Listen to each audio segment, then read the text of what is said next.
are watching JU Nation Fishing.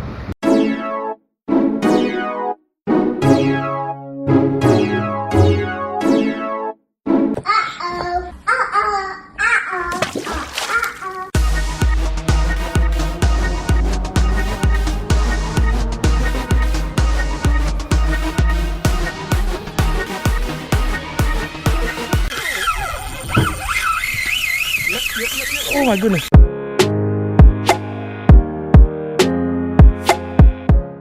Hello family and friend, welcome to JU Nation Fishing. I'd like to share with you my latest Kokanee fishing trip using SpinFish. I had such great success that I got to show you guys how to rig it up, and hopefully you can have the same kind of success I did.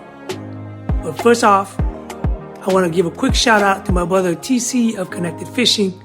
So if you didn't already know, my brother TC of Connected Fishing has stage 3 cancer, and he just released 2 videos that go into detail of his experiences. So please go and check it out and give him a thumbs up and keep him in your prayer. I would like to think that we're a very close fishing community here in the Sacramento area, so we'll keep each other in prayer and give each other support. So please go support him. I'll put a link for his channel in my description.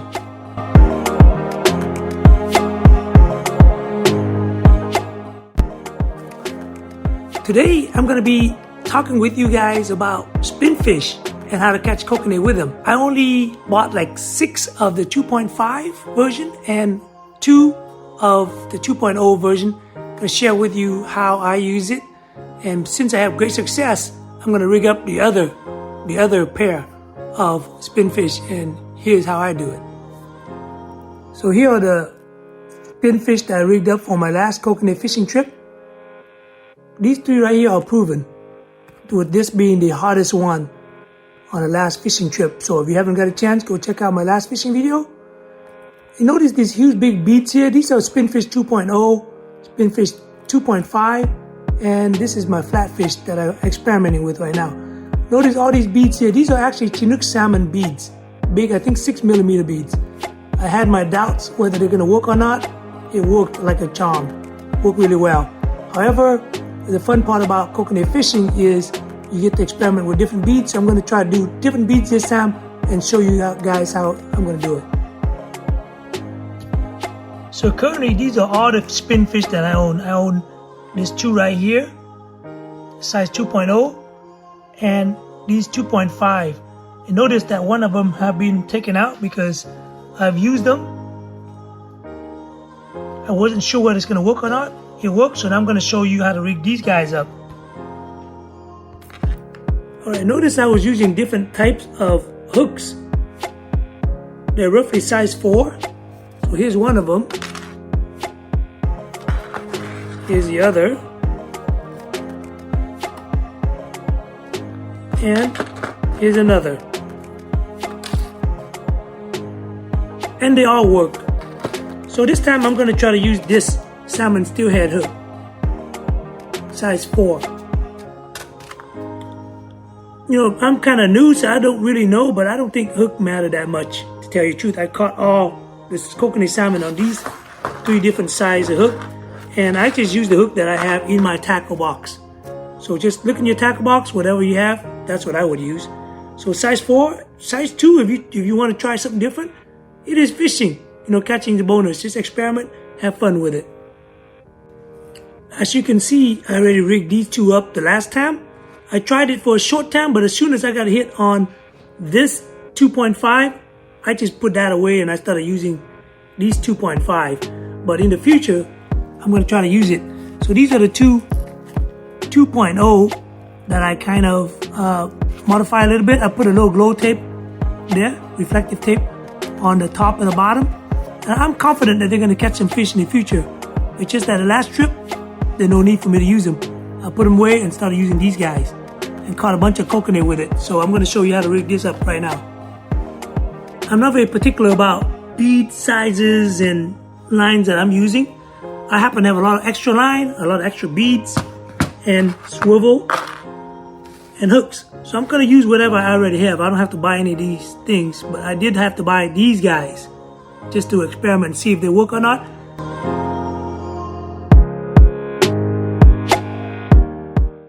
I might be the first one on the internet to actually show you guys that these really are now proven to catch kokanee.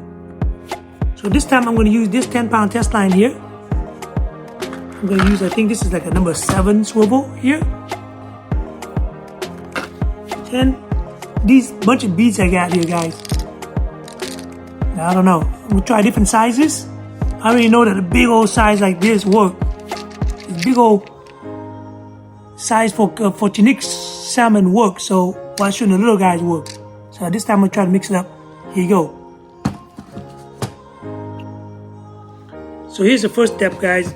You're going to need 30 inches of this 10-pound test line. You know, realistically, I use 10. You want to use 14, 17. I don't think they're line shy. Use whatever line you have in your tackle box. But I'm going to cut out 30 inches of it, which is roughly 2.5 feet. Okay, I got a ruler here that's 15 inches. So double it up. It's not exact science, I'm going to tell you right now. Not exact science, guy. Cut yourself 30 inches right there. That was successful last time, so this time I'm going to repeat the process of starting out with 30 inches of leader line. And now I'm going to make all 3 of them. So I'm just going to go ahead and already use another 30 inches.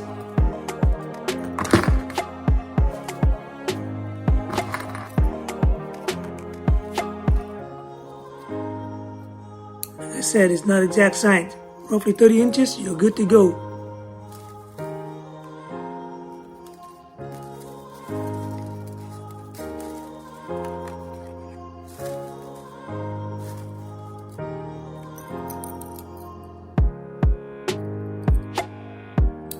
About 30 inches, guys. The first part is we're going to have to nail these 2 hooks together. And a lot of sites out there that shows you how to do it. So this is how I'm going to do it. Real simple.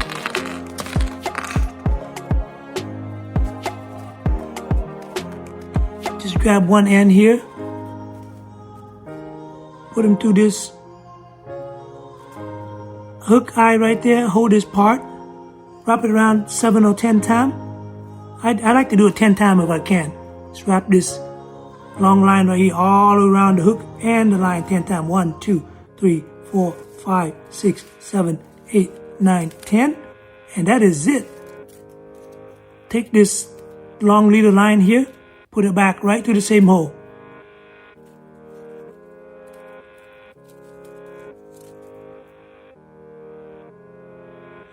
There you go. That's it. Pull it up. And you are done. You don't even have to wet it. Just pull it up tight and you're good. Now put the other hook in. Try to make it so it's opposite. Like this, if you can. And I leave about like 1 hook in between. So like about that level right there. Okay. This is what we do. Take the same line that you begin with. Right? Just run the hook through it. Run this hook through it.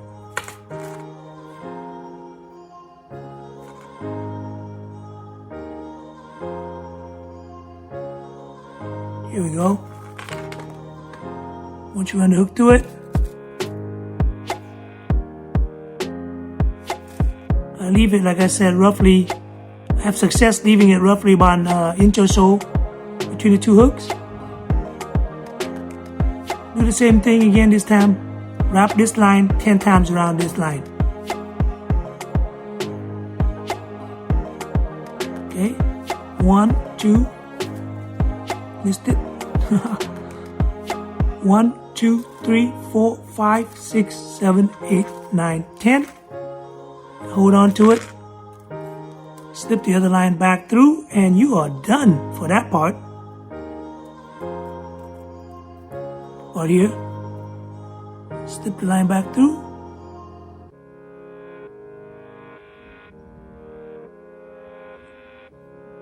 If can see it here. There we go. Pull it tight. Alright, we're done with the hook part, guys. The next part is fun part. You start to put some beads in there. Pick out the beads that you want. Like I said, you can use big beads, small beads. So this time I'm going to try. I had great success with this little pink bead here last time. So I think I'm going to do some pink bead on this color of lure.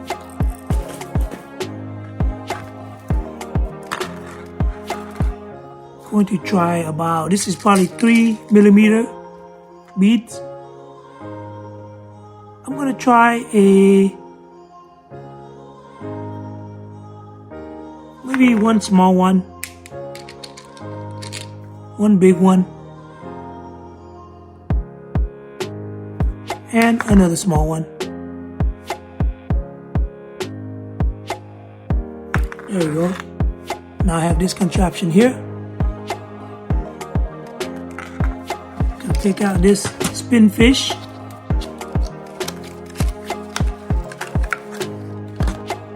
Put the line straight from here all the way to the top. That line right there. And you could, there's 2 little holes on the top there. I've been using the one on the right hand side on this hole here. I don't know if it makes a difference or not. It worked for me, so I'm going to continue in that formation there. Just stick this right through the bottom here.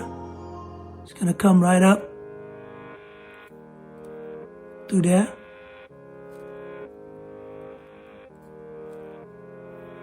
Here, and then I'm sticking through here.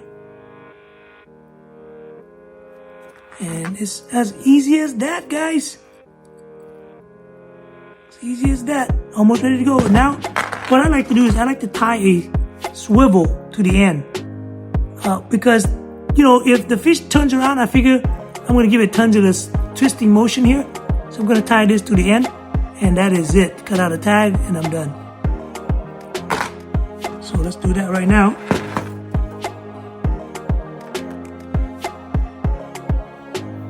Tie any knot you want.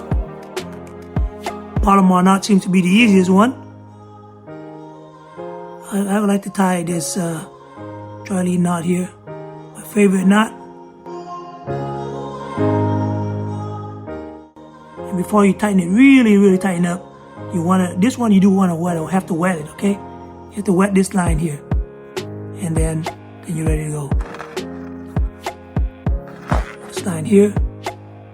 Cut out a tag. Cut out a tag and you're ready, that's it.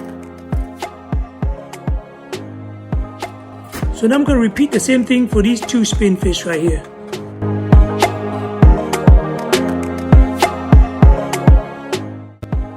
Here's the finished product. With it roughly 15 inches from the swivel all the way down to these 3 lures right here. You know, play with the beads. Get the color that you like and test it out. One of the cool things about these SpinFish is they come apart and you get to fill this reservoir with your favorite scent. Experiment and have fun with it. I put down a herring sturgeon bait and salmon roe I killed 7 years ago, and of course tuna in oil, they all work.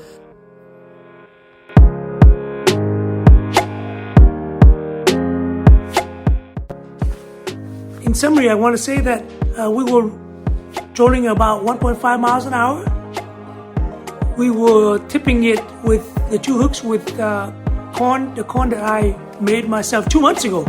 I didn't change anything. I put them in the freezer. I brought them all with me, and I used the one with a pink jello. It worked, the regular corn, not even a soup bag corn. Now I got plenty. I just brought it home and freeze it again. And I think I discovered something new. If you freeze your corn, the regular corn was tough as nail. I mean, I caught those fish and I didn't even lose any corn. The next time I'm going to bring out the same corn I made 2 months ago, and I'm going to let you guys know. So you stick with me. I'm going to try different things and I'll share with you what works, what doesn't work. Now I'm going to show you the proof that those rigs really work. Also, if you are investigating on fishing for kokanee without a downrigger, I showed you that also in one of my earlier episode. So in this particular time, I've caught all the Kokanee salmon using just a lead core line, 150 feet back. That brings it roughly to about 20 feet down. And then I use a jet diver, a size 30, at 100 feet back, which roughly 20 feet down. And then finally, the size 40 jet diver at 60 feet back, which is roughly 20 feet down. When it's deeper, you might have to let more lines out. You might have to use a downrigger, or you might have to use a weight. But I've shown you that in my previous videos, how you can get some of these baits way down to the depth where the fishes are. Here you go. This one right here was in a lead core line, 150 feet back. Here's the action. Here you go, family. Another spinfish. This time is look like a purple, pink color. Bam! There it is. And these are tornado flashers Dodgers that I've been using. Thank you, DK. This one here was on a number size 30 jet diver, 100 feet back. And here's the action for Kokanee caught on that. Here you go, family. You know, Warren and I, we always like to experiment and we know what worked. I'm always curious to see if the spinfish works. Here's a proof right here, guys. A blue one this time. Filled with tuna and oil. And finally, that last trip, this one was a hot ticket. I ran it at size 40 jet diver, 60 feet back, just slamming Kokanee salmon left and right. Here you go, fellas. JU is showing it to you guys right now. That spinfish does work. And by the way, I filled the reservoir with JU sturgeon bait. Yeah, man. As always, family and friend, there are a lot of good fishing videos out there. Thank you so much for coming to check out this channel. Until the next time, peace out. Woo! Bam!